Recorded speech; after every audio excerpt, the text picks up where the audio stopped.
السلام عليكم ورحمة الله وبركاته. أعوذ بالله من الشيطان الرجيم.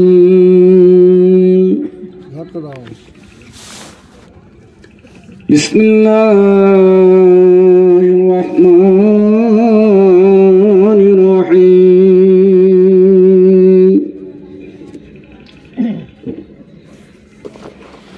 كراما كاتبين يعلمون ما تفعلون.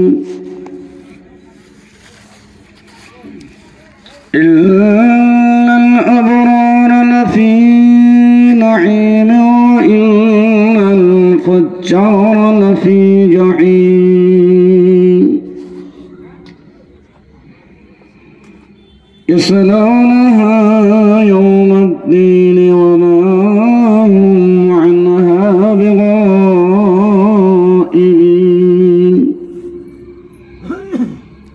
آمنت بالله صدق الله المولانا العظيم.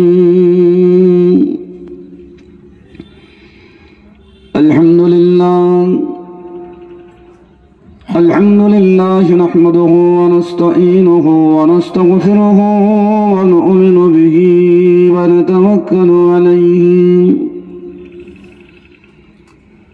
ونعوذ بالله من شرور أنفسنا ومن سيئات أعمالنا. من يهده الله فلا مضل له ومن يضلله فلا هادي له. ونشهد أن لا إله إلا الله وحده لا شريك له. ونشهد أن سيدنا ونبينا وحبيبنا ومولانا محمدا عبده ورسوله. وقد قال الله تعالى في شانه مخبرا وآمرا: إن الله وملائكته يصلون على النبي يا أيها الذين آمنوا صلوا عليه وسلموا تسليما. اللهم صل على سيدنا مولانا محمد وعلى آل سيدنا مولانا محمد. رؤيان نبی کا مجھے رؤیان نبی کا مجھے جلوہ نظر آیا، قبلہ نظر آیا مجھے، کعبہ نظر آیا. اللہم صلی علی سیدنا مولانا محمد وعلى آل سيدنا مولانا محمد. أما بعد فيا أيها الحاضرون رحمنا ورحمكم الله. فقد قال الله تعالى في كلامه المجيد ألا بذكر الله تطمئن القلوب وقال الله تعالى في كتاب مبين وذكر فإن الذكرى تنفع المؤمنين وقال الله تعالى في كتاب مبين إن الله لا يخلف الميعاد وعن أبي هريرة رضي الله تعالى عنه قال قال رسول الله صلى الله تعالى عليه وسلم إذا أزمت أمتي في الدنيا نزعت في قلبه هيبة الإسلام উপস্থিত সম্মানিত মনোনীত নির্বাচিত আজকে জলসার সভাপতি সাহেব, আমন্ত্রিত সম্মানিত ওলামায়ে কেরাম, সম্মুখে সমাবেত উপবিষ্ট বয়োজ্যেষ্ঠ মুরব্বী ও সমবয়স্ক বয়োকনিষ্ঠ মুসলমান ভাইরা, আল্লাহ পাকের দরবারে জানাই সর্বাগে কোটি কোটি শুকরিয়া, বলুন আলহামদুলিল্লাহ। বিগত বৎসরগুলি ন্যায় এবছর একই কমিটি মহল্লাবাসী যাদের অক্লান্ত পরিশ্রমের বিনিময়ে মেহনতের বাদাউলাতে আজকে এই মহাতি জলসা অনুষ্ঠিত হচ্ছে। মাগরিবের পর থেকে নিয়ে আমার আগ পর্যন্ত আমন্ত্রিত ওলামায়ে কেরাম সহ একাধিক স্থানীয় ওলামায়ে দ্বীন যাদের মুখে শরিয়তের মূল্যবান বাণী ওয়াজ নসিহত আপনারা শ্রবণ করেছেন, আমি পবিত্র কোরআন পাক হতে ছোট্ট দুটি আয়াতের টুকরা নবী পাক সাল্লাল্লাহু আলাইহি সাল্লামের মুখস্থিত কয়েকটি হাদিস পাক পাঠ করেছি। কিছু কথা আলোচনা রাখবো ইনশাল্লাহ। ওয়াজ নসিহত আমাদের নেকির পথ প্রশস্ত করে তথা শরীয়তের জ্ঞানকে প্রসারিত করে। ওয়াজ নসিহতের বিনিময়ে আমরা নেকি পাই, জ্ঞান পাই এবং মৃত ব্যক্তি কল্যাণ প্রাপ্ত হয়। কিন্তু বর্তমান সময়ে ওয়াজ নসিহত সাধারণ মানুষ আর কমিটির কাছে একটা বোঝা হিসেবে দেখা দিচ্ছে, মূল্যায়ন করছেন এটা বৃথা, এর কোনো গুরুত্ব নেই, আর পয়সা খরচা হয়, অপচয় হয়, এইভাবেই চিন্তা ভাবনা চলছে।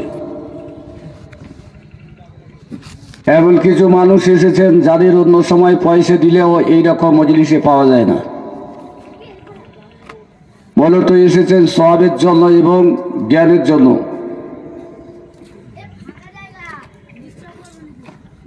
তো বিভিন্ন বক্তৃতা, ক্যাসেট, ওয়াজ নসিহত, ইউটিউব, ফেসবুক এইসব দেখার পরে আমাদের ভিতরে বিভিন্ন প্রশ্ন উত্থাপন জলসাকে কেন্দ্র করে। তো আল্লাহ পাক পবিত্র কোরআন পাকে ঘোষণা দিয়েছেন, ওয়াযাক্কির ফাইন্না যিকরা তানফাউল মুমিনিন। নবী, আপনি তাদের কাছে দ্বীনের বাণী, কোরআনের বাণী, শরীয়তের বাণী আপনি পৌঁছে দিন, আলোচনা রাখুন যাতে মানুষ উপকার পায়। তো একদল মানুষের কাছে এটা উপকার, নেকির জায়গা, আবার কিছু মানুষের কাছে বৃথা এবং অপচয়ের জায়গা। কেন? বাপদাদারা যে জলসা প্রতিষ্ঠিত করে আজ কবরে চলে গেছে নেকির কাজ মনে করে, তাদের ছেলেরা আমরা এটা মনে করছি এটা অপচয়, বৃথা, এতে কোনো উপকার নেই। খুব লম্বা চড়া না করে আসল কথার দিকে ফিরে যাব। হযরতে হাসান বসরি রহমাতুল্লাহ আলাইহি তিনি বিখ্যাত তাবি ছিলেন। হযরত আলী রাদিয়াল্লাহু তাআলা আনহু তানারই ছাত্র। তো হাসান বসরি রহমাতুল্লাহ আলাইহির দরবারে একজন মুরিদ, তানার মুরিদ এসে হাজির হলেন, হুজুর আমার অন্তরটি মরে গেছে, আমার অন্তরটি ঘুমিয়ে গেছে, আমার জন্য একটু দোয়া করুন। তো হাসান বসরি হুজুর বললেন, তোমার অন্তর ঘুমিয়ে গেছে তুমি কিভাবে বুঝলে? বলছে, হুজুর আমি আপনার কাছে ওয়াজ নসিহত শুনি, কিন্তু আপনি যে কোরআন বলেন হাদিস বলেন আমার অন্তরে তাসির হয় না, কাজ করতে ভালো লাগে না, সেই জন্য আমি ভাবলাম আমার অন্তর ঘুমিয়ে গেছে। তো হাসান বসরি হুজুর রেগে গিয়ে বললেন, তোমার অন্তর ঘুমিয়ে যায়নি, তোমার অন্তর মরেই গেছে। মুরিদ রেগে গিয়ে বললেন, হুজুর অন্তর মরে গেছে আপনি বুঝলেন কি করে? তো হুজুর বললেন, অন্তর যদি ঘুমিয়ে যায় ডাকলে জাগানো যাবে, কিন্তু মরা অন্তরকে ডাকলে আর ডাক শুনবে না, সেই জন্য তোমার অন্তর মরে গেছে। তো আমাদের মুরব্বিদের পরিবেশ এক ছিল, আর আমরা যে পরিবেশে বাস করছি এই পরিবেশের গান বাজনা গজল আর যত রকম মেলা মেয়েবাজি নাচবাজি অসৎ কাজ যত আজ বেশি সময় কাটানোর জন্য আজকে এই কোরআনের মজলিস আমাদের কাছে গুরুত্বহীন। অতি বাস্তব এটুকুই। আবার হাদিসের তথ্য খুঁজলে বোঝা যাবে এটা কিয়ামতের আলামত। সব মানুষের কাছে দিনের কথা পছন্দ হবে না। وعن أبي هريرة رضي الله تعالى عنه قال قال رسول الله صلى الله عليه وسلم إذا وجمعت أمتي في الدنيا نجت في قلبه هيبة الإسلام। আল্লাহ নবী বলেন, মানুষ যখন দুনিয়া ভক্ত হবেন, মানুষের কাছে দুনিয়া যখন মহব্বতের কেন্দ্র হবেন, মানুষের কাছে দুনিয়া যখন প্রিয় হবেন, আল্লাহ পাক ওই মানুষের অন্তর থেকে দিনের জাজবা দিনের ভালোবাসা কেড়ে নেবেন। দুনিয়া যখন বেশি ভালোবাসবে শরীয়ত তখন কম হবে, আর শরীয়তকে যখন বেশি বাসবে তখন দুনিয়ার মহব্বত অন্তরে কম হবে। আল্লাহ নবী এটা বর্ণনা দিলেন। যে এখন নাম ধরে ধরে বললে তো মারামারি শুরু হবে, কে দুনিয়া ভক্ত আর কে শরীয়ত ভক্ত। আচার ব্যবহারে সেটা বোঝা যাবে, নাম ধরে বললে মারপিট হবে। তো কমিটি ভাইদের দিকে লক্ষ্য রেখে আমি দুটি তথ্য দেব। কেন কথা আমার একটু কানে গেছে। একদল বলছে 10টা পর্যন্ত শেষ করলে ভালো হয়, একদল বলছে 12টা পর্যন্ত করলে হয়, আর একদল বলছে সারা রাত না করাই ভালো, আর একদল বলছে 2টো পর্যন্ত হোক। একটা জলসা যদি 6টা দল হয় তো জলসা না দেওয়াই ভালো তো নাকি? একটা জলসা যদি 6টা দল হয় তাহলে জলসা না দেওয়াই ভালো। দেওয়ার পরে হ্যান্ডেল ছেড়ে ইস্তেহার ছেড়ে যদি এই মন্তব্য করা হয় তাহলে এটা জলসা ভক্ত হবে না দুনিয়া ভক্ত হবে বলেন? মাইকের আওয়াজ অনেক দূরে যাচ্ছে। আবার ওই মুরব্বী বসে আছেন তেঁতুলবেড়িয়া 2টো জলসা, গজল যে মজলিসে হবে সেই মজলিসে জলসা হবে। তো 2টো জলসায় গেলে আমার 15,000 টাকা আসতো, 15,000। কিন্তু যে মজলিসে জলসা হবে সেই মজলিসে গজল হবে, মেয়ে শিল্পী আসবে। আমি বললাম দাওয়াত কেটে দাও জি।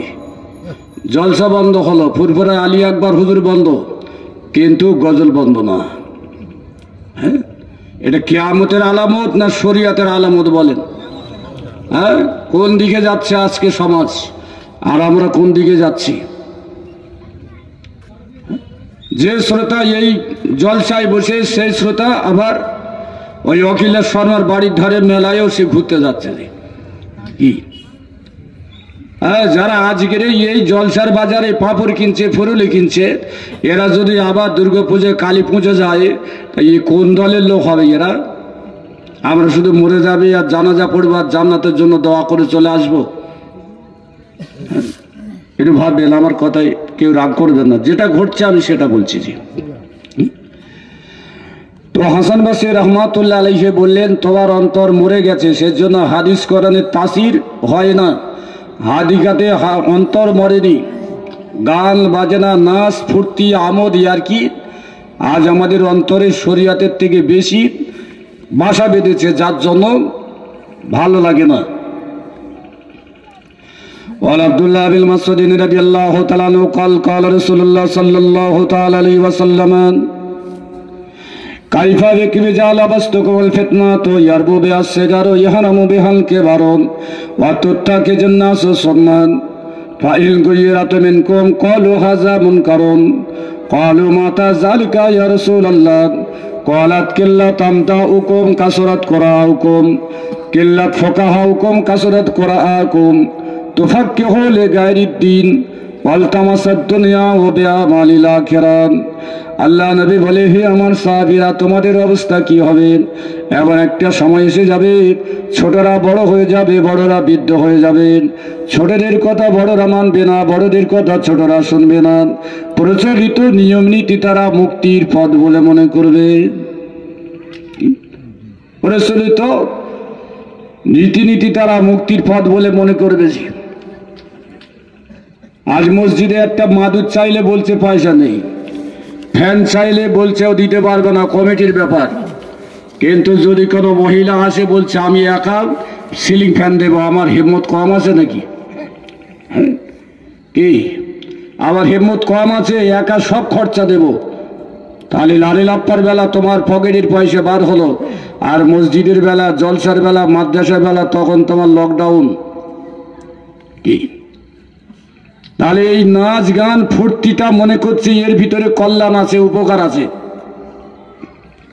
হুজুর পাক সাল্লাল্লাহু আলাইহি ওয়াসাল্লাম বললেন, ইয়ারামু বিহাল কিবারু তুত্তাকিজু নাসু সুন্নাত ফাইল গুয়রাত মিনকুম ক্বালু হাযা মুনকারুন ক্বালু মাতা যালিকা ইয়া রাসূলুল্লাহ।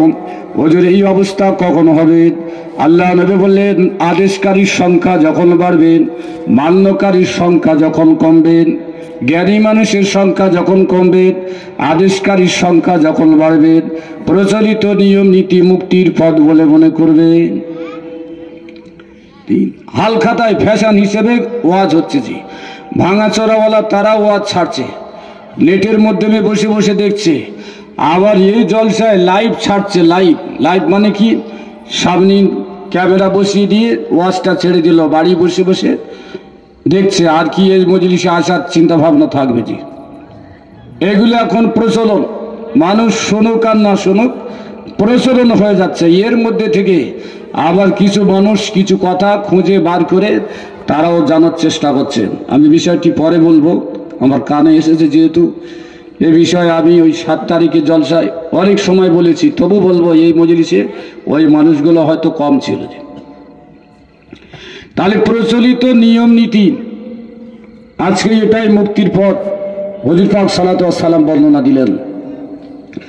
আল্লাহ নবী ফজরের নামাজ পড়ে মদিনার মসজিদে সাহাবা হুজুরদের দিকে লক্ষ্য করে বললেন, এ আমার সাহাবারা, আমি গত রাত্রে একটা স্বপ্ন দেখেছি, তোমরা কি স্বপ্ন দেখেছো আমার কাছে বর্ণনা দাও। আল্লাহ নবী বলেন, রুয়া সালিহা যুজুনা সিত্তুনা মিনান নবুয়াত। নবীগণ যে স্বপ্ন দেখেন 100-র মধ্যে 60% স্বপ্ন হলো নবুয়াতের অন্তর্ভুক্ত। বলুন সুবহানাল্লাহ। অর্থাৎ নবীগণ যেটা ঘুমিয়ে দেখেন সেটা হচ্ছে শরীয়তের বিধানের মধ্যে। 100-র মধ্যে 60%। তাহলে নবীর সত্য স্বপ্ন সত্য এবং সেটা শরীয়তের বিধান। সাহাবা হুজুরা বললেন, না ইয়া রাসূলুল্লাহ, হাবিবাল্লাহ, হুজুর গো, আমরা কেউ রাতে স্বপ্ন দেখিনি, আপনি কি দেখেছেন বলেন। আল্লাহ নবী বলেন, আমি রাতের বেলা ঘুমিয়ে আছি, 2 জন ব্যক্তি আমাকে সঙ্গে করে ডেকে নিয়ে একটা ময়দান দিয়ে চলতে থাকলো। ময়দান দিয়ে যেতে যেতে যেতে আমি রাসূল তাদের সঙ্গে দেখলাম একজন ব্যক্তি জমিনের উপরে শুয়ে আছেন, আর আরেকজন ব্যক্তি তার মাথার কাছে দাঁড়িয়ে আছেন। হাতে তার একটা বড় পাথর আছে, ওই পাথরটা দিয়ে তার মাথায় আঘাত করেন, মাথাটা চূর্ণ বিচূর্ণ হয়ে যায়, পাথরটা বেশ কিছু দূর গড়িয়ে চলে যায়। আবার যে লোকটি আঘাত করলো ওই লোকটি পাথরটা কুড়িয়ে আনতে যখন যায়, পাথরটা নিয়ে ফিরে আসার আগে তার মাথাটা আবার সুন্দর হয়ে যায়। আমি রাসূলুল্লাহ এই ঘটনা দেখার পরে বললাম, ও আমার সাথীরা, বাপ, এই ব্যক্তিকে কেন এর মাথাটা মেরে ভেঙে দেওয়া হয় আর কেন পাথর দিয়ে চুরমার করা হয়? ওই সময় তারা বলে, ইয়া রাসূলুল্লাহ, হাবিবাল্লাহ, এরা আপনার উম্মতের মধ্যে হবে, এদের শরীয়তের জ্ঞান থাকবে, কোরআনের জ্ঞান থাকবে, কিন্তু এরা নামাজ আদায় করবে না। হ্যাঁ, এক্ষুনি যদি ফতোয়া দিই মদ খাওয়া হালাল, সঙ্গে সঙ্গে সব ওদের টুঁটি চিপে ধরবে জি, হুজুর কোথায় পেলেন এটা? হ্যাঁ, টুঁটি ধরবে না জি, মদ খাওয়া যদি হালাল বলি ওটি গলা টিপে ধরবে, হুজুর কোথায় পেলেন? সারা জীবন শুনে আসছে হারাম। তাহলে শরীয়তের জ্ঞান থাকবে কিন্তু নামাজ পড়বে না। নবী পাক সাল্লাল্লাহু আলাইহি সাল্লাম এই স্বপ্ন রাতে দেখলেন। 2 নম্বর, হুজুর পাক সাল্লাল্লাহু আলাইহি সাল্লাম বললেন, আমি আবারও তাদের সঙ্গে চলতে থাকলাম। চলতে চলতে চলতে বেশ কিছু যাওয়ার পরে দেখলাম একটা লোক জমিনে শুয়ে আছে, আর একজনের হাতে একটা অস্ত্র আছে। এই ডান দিকের চোয়ালটা অস্ত্র দিয়ে যখন চিরে দেয় আর তার জিভটা বার হয়ে যায়, রক্তটা বার হয়, আবার যখন পাল্টে দিয়ে বাম দিকে তার জবানটা চিরতে চায়, তার জবানটা যখন চিরতে যায় ডান দিকের চোয়ালটা আবার সেরে যায়। আমি সঙ্গে সঙ্গে বললাম, ও আমার সাথীরা, বলো বলো এই লোকটিকে কেন এরকম কষ্ট দেওয়া হয়? তারা বললেন, হুজুর, এরা আপনার উম্মতের মধ্যে হবে, এরা দুনিয়াতে বেশি বেশি মিথ্যা কথা বলতো, বেশি মিথ্যা কথা বলতো, তাহলে শাস্তি হচ্ছে এটাই। এখনকার সমাজে আলিম সমাজ থেকে শুরু করে একদম নিচু সমাজ পর্যন্ত মিথ্যা কথা বলায় উপকার আছে। কি বললেন হুজুরে, কি করে হতে পারে? দেখছি তো, ঘুরে ঘুরে দেখছি মিথ্যা কথা বলার মধ্যে উপকার আছে। যদি আমার প্রসঙ্গটা আপনাদের কাছে ক্ষতি বা একটু খারাপ লাগতে পারে, কিন্তু এটা বাস্তব। 6 মাস আগে যদি দাওয়াত নেওয়া হয় আর সেই দাওয়াতটা যদি সঠিক সময়ে না পৌঁছানো যায়, পীর সাহেব হোক আর বক্তা হোক আর আলেম হোক, মাঝখানে কমিটি যদি জিজ্ঞেস করে, বাহানা দিয়ে যদি কমিয়ে সাজিয়ে বাড়িয়ে দেওয়া হয়, তাহলে এটা বক্তাদের জন্য জায়েজ তো নাকি মিথ্যা কথা বলা? কি একটু হ্যাঁ না বলেন না? জি, একটা ফতোয়া তো আমরা সব দিয়ে থাকি, 1 ওয়াক্ত কাজা করলে 2,80,000 বছর জাহান্নামে যাবে। এই ফতোয়া সব মুরিদদের কাছে বলি। আচ্ছা, আমি বক্তা যদি 1 ওয়াক্ত কাজা করি, আমি কি জান্নাতে যাব না ওই জায়গায় যাব? তখন আপনারা বলবেন, হুজুর আপনাদের জন্য এটা কনসিডার নাকি? এটা আপনাদের জন্য কনসিডার। তাহলে নবীজি বললেন, আমি দেখছি ডান দিকে চোয়ালটা চিরে দিচ্ছে, রক্ত বার হচ্ছে আর জিভটা বার হয়ে আছে, আবার যখন পাল্টে ডান দিক থেকে বাম দিকে যখন নিয়ে যাচ্ছে আবার সঙ্গে সঙ্গে সেটা সেরে যাচ্ছে। এইভাবে তাকে শাস্তি দেওয়া হচ্ছে। নবী বললেন, কারা? তারা বললেন, আপনার উম্মতের মধ্যে হবে যারা মিথ্যা কথা বলে। আমরা মিথ্যা বলি না, মিথ্যা শুনি কিন্তু জি, মিথ্যা কেউ বলি না জি। 3 নম্বর, হুজুর পাক সাল্লাল্লাহু আলাইহি সাল্লাম বর্ণনা দিলেন, আমি আবার তাদের সঙ্গে যখন এগিয়ে চললাম, যেতে যেতে দেখলাম একটা বড় ময়দানে দাউ দাউ করে আগুন জ্বালানো হচ্ছে, আর ওই আগুনের মধ্যে উলঙ্গ যুবক আর যুবতী, তাদেরকে ফেলে পড়ানো হয়। আমি জিজ্ঞাসা করলাম, জিবরাইল এরা কারা? জিবরাইল সাল্লাল্লাহু আলাইহি সাল্লাম বললেন, ইয়া রাসূলুল্লাহ, হাবিবাল্লাহ, হুজুর, এরা আপনার উম্মতের মধ্যে হবে ওই সমস্ত যুবক আর যুবতী যারা যুবক বয়সে জিনার সঙ্গে সময় কাটিয়েছে। যারা যুবক বয়সে জেনার সঙ্গে সময় কাটিয়েছে। জি, আমরা জীবনে কোনোদিন ছোটবেলা শুনিনি মেয়ে ছেলের বয়ফ্রেন্ড আছে। জি, হ্যাঁ, আর ছেলেদের কি আছে? গার্লফ্রেন্ড। লুকিয়ে চুরি 2-1জন চিঠিপত্র দিত, এটা জানতাম। জি, এখন ওপেন ভাবে ঘুরে বেড়ার জন্য বাড়ি থেকে ছুটি নেওয়া হচ্ছে। রাষ্ট্রের পক্ষ থেকে একটা ডে, ভ্যালেন্টাইন ডে, বেহায়া দিবস পালন হচ্ছে। স্কুল কলেজে গিয়েও হাত ধরাধরি করে ঘোরাফেরা হচ্ছে।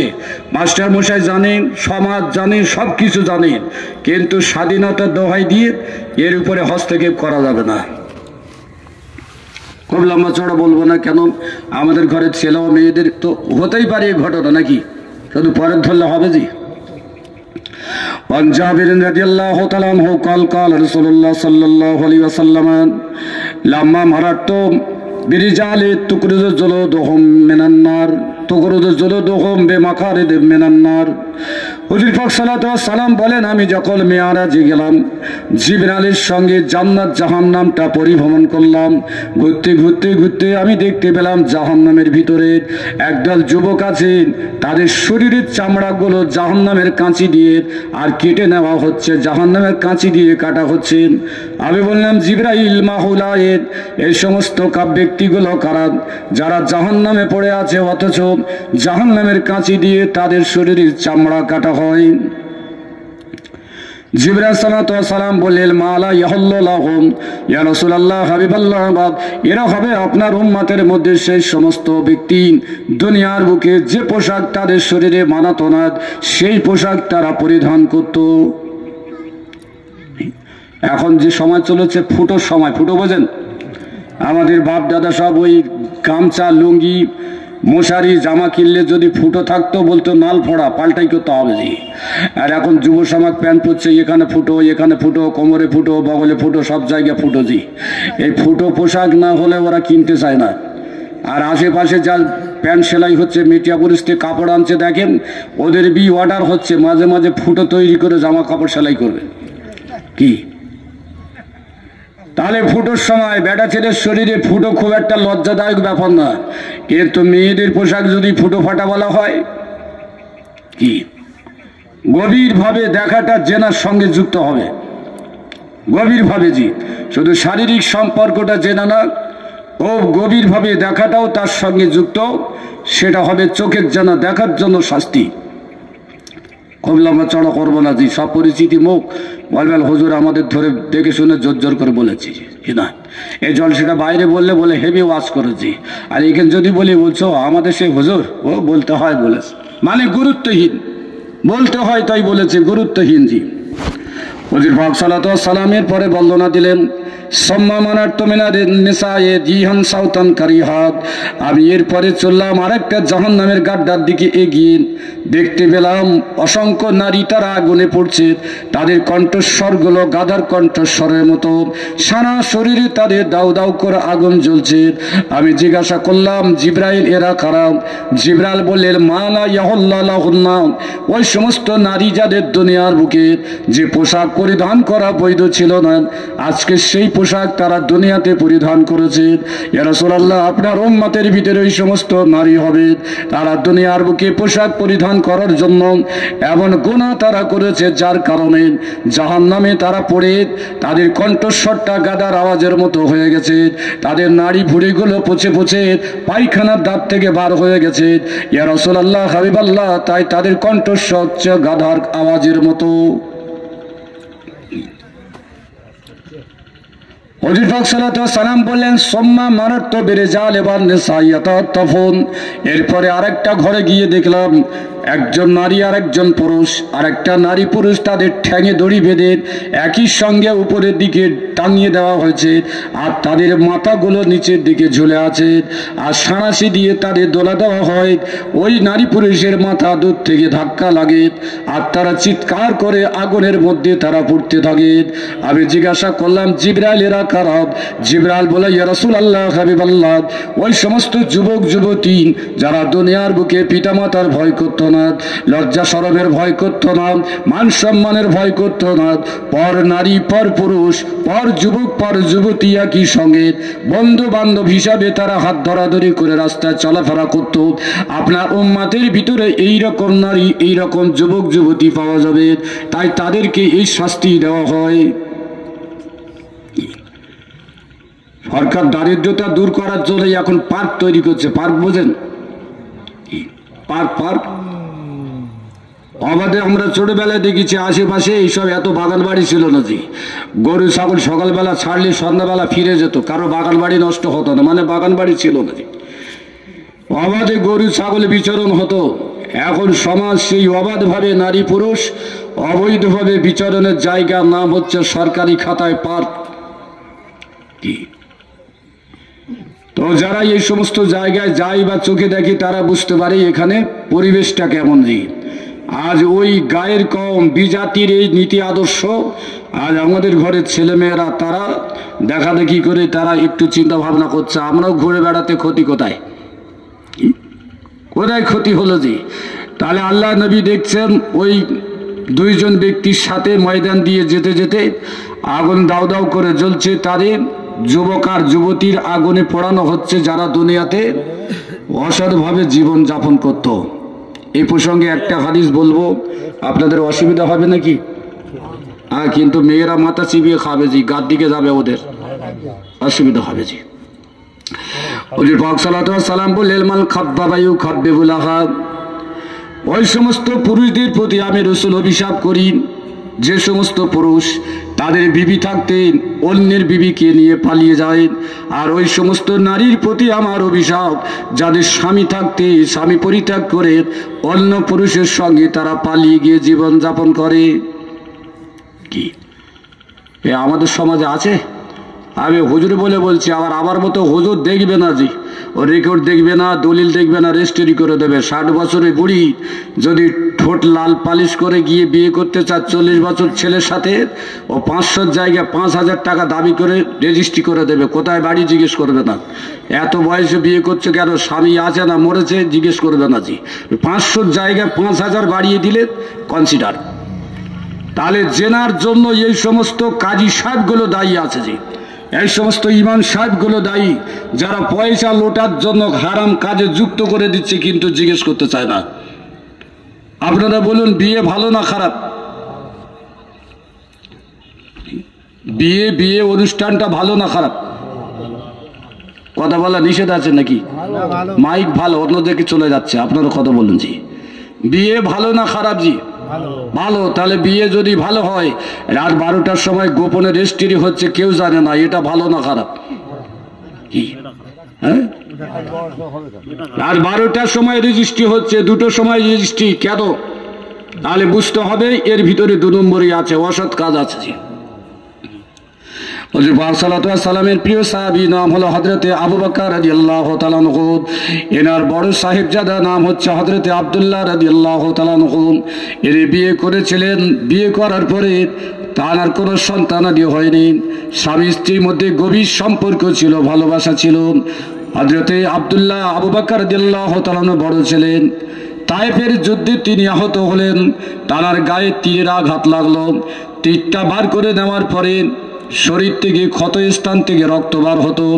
আল্লাহ নবী তিনি কি করলেন, একটু থুতু নিয়ে ক্ষত স্থানে লাগিয়ে তিনি দোয়া করে দিয়েছিলেন। নবী পাকের মুখে থুতুর কারণে ওই সাহাবীর ক্ষত স্থান থেকে আর রক্ত বার হতো না। বলুন সুবহানাল্লাহ। আর বাংলাদেশের একটা বক্তা এসব আজ নবী দিবসে চলে, নাম তার আব্দুর রাজ্জাক, বলছে নবীর কাছে জিবরাইল এসে বলছে, মোহাম্মদ তোমার মুখ থেকে দুর্গন্ধ বার হচ্ছে, তুমি দাঁত মাজো। কি হ্যাঁ, যে নবীর শরীরের ঘাম থেকে মিশকে আম্বরের সুগন্ধি বার হয়, সেই নবীর মুখের থুতু দুর্গন্ধ? বাজারে এগুলো ওয়াজ পাওয়া যাবে জি। ওই সব বাংলাদেশের সাইকেল হাদিস, ওদের কিছু আবার মুরিদ আমাদের দেশে তৈরি হয়ে গেছে। আমরা আলিয়াতে টাইটেল পাস করেছি, ফুরফুরাতে টাইটেল পাস করলে মমতাজুল মহাদ্দেশিন বলে, আর ওই ল্যাপটপ আর ওই মাথায় ওড়না দিয়ে ঘোমটা সেজে বসে আছে, এরা হলো সাইকেল হাদিস। হ্যাঁ, এদের সাইকেলে পার্টস আমাদের এপারে 2-4টে পাওয়া যাচ্ছে। কি এদের থেকে আমাদের একটু হেফাজত থাকা দরকার আছে। আর শরিয়াত বিকৃতি হচ্ছে, আমি পরেই বলবো। তো হযরতে আব্দুল্লাহ রাদিয়াল্লাহু তাআলা আনহু বিবির মোহাব্বত ভালোবাসার কারণে বিবিকে বললেন, বিবি শোনো, আমি তোমাকে বলছি, যদি আমি মারা যাই বা শহীদ হয়ে যাই, তুমি অন্য জায়গা বিয়ে করতে পারবে না। বিবি ওই সময় বললেন, স্বামী আমি যদি মারা যাই? স্বামী বললেন, আমি অন্য জায়গা বিয়ে করব না। বিবি বললেন, হুজুর আমি কসম দিয়ে বলছি, আপনি যদি ইন্তেকাল করেন বা শহীদ হয়ে যান, আমি দ্বিতীয় জায়গা বিয়ে করব না। কিন্তু আমার জীবিকার জন্য ব্যবস্থাটা কি হবে? স্বামী ওই সময় খুশি করে বললেন, বিবি আমি তোমার জন্য একটা খেজুর বাগান রেখে যাচ্ছি, ওই বাগানে আল্লাহ পাক খেজুর বরকত দেবে, ফসল ফলবে, ওই খেজুরে তোমার জীবন জীবিকা চলে যাবে, অন্য জায়গা তোমার বিয়ে করতে হবে না।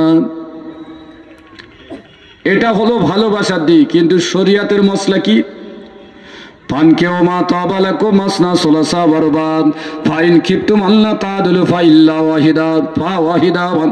যদি তোমরা বিয়ে করতে চাও দুটো তিনটে পর্যন্ত চারটে পর্যন্ত বিয়ে করতে পারো, কিন্তু সমানভাবে যদি না চালাতে পারো একটা নারীকে বিয়ে করো, তাহলে কেউ যদি বিবিহারা হয়ে যায় ওই বিবির ইন্তেকালে 3 দিন পরে সে অন্য জায়গা বিয়ে করতে পারে, কিন্তু কেউ যদি স্বামীহারা হয়ে যায় ওই নারীটা 4 মাস 10 দিনের পরে সে বিয়ের যদি ইচ্ছা রাখে অন্য জায়গা বিয়ে করতে পারে।